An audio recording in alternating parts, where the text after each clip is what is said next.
আল্লাহ পাক প্রথমে ছেলেদেরকে বললেন, শোনো, সূরা নূর ৩৩ নম্বর আয়াত। আল্লাহ পাক ছেলেদেরকে বললেন, তোমরা তোমাদের চোখ নিচু রাখো, এটা আমাদের দায়িত্ব। প্রত্যেকটা ছেলের দায়িত্ব বেগানা মেয়েকে দেখলে চোখটা কি করবে? নিচু। তাহলে আপনি সিডিউসড হবেন, এক কথা। ২ নাম্বার, আল্লাহ পাক আমাদেরকে বললেন, তোমরা তোমাদের লজ্জাস্থানকে হেফাজত করো। কাদেরকে? আমাদেরকে, মানে ছেলেদেরকে। প্রথমে আল্লাহ পাক ছেলেদেরকে বললেন, চোখ নিচু করে রাখো, লজ্জাস্থানে হেফাজত করো। ঠিক আছে? সূরা বানী ইসরাঈল আল্লাহ পাক বললেন, জিনার ধারের কাছেও যেও না, ধারের কাছেও যেও না। আল্লাহ পাক আরো বললেন, যদি কেউ জিনা করে ফেলে, সূরা নূরে, তাহলে তাকে ১০০টা বেত্রাঘাত করতে হবে। কয়টা?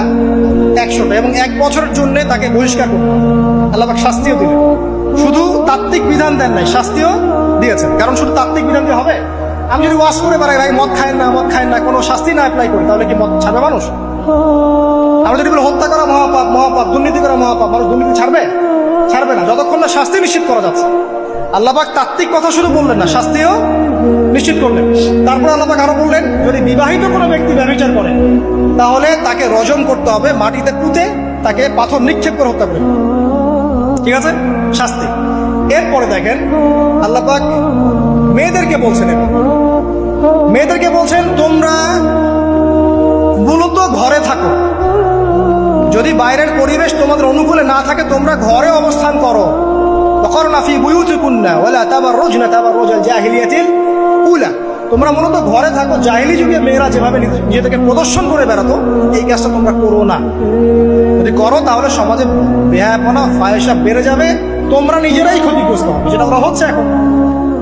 আচ্ছা, এরপর আল্লাহ পাক আরো বললেন, হে নবী, আপনি আপনার স্ত্রী এবং মুমিন নারীদেরকে বলেন, তারা যদি বাহিরে যায় যেন জিলবাব দিয়ে তাদের পুরো বক্ষ দেশটাকে ঢেকে নেয়।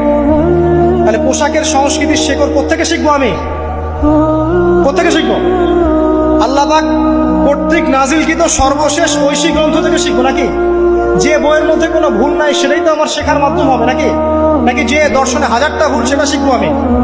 আল্লাহ পাক এখানে বলছেন, মুমিন নারীদেরকে বলো, বাইরে গেলে পরে তারা যেন জিলবাব দিয়ে, কাপড় দিয়ে সুন্দর করে বক্ষদেশ ঢেকে রাখে।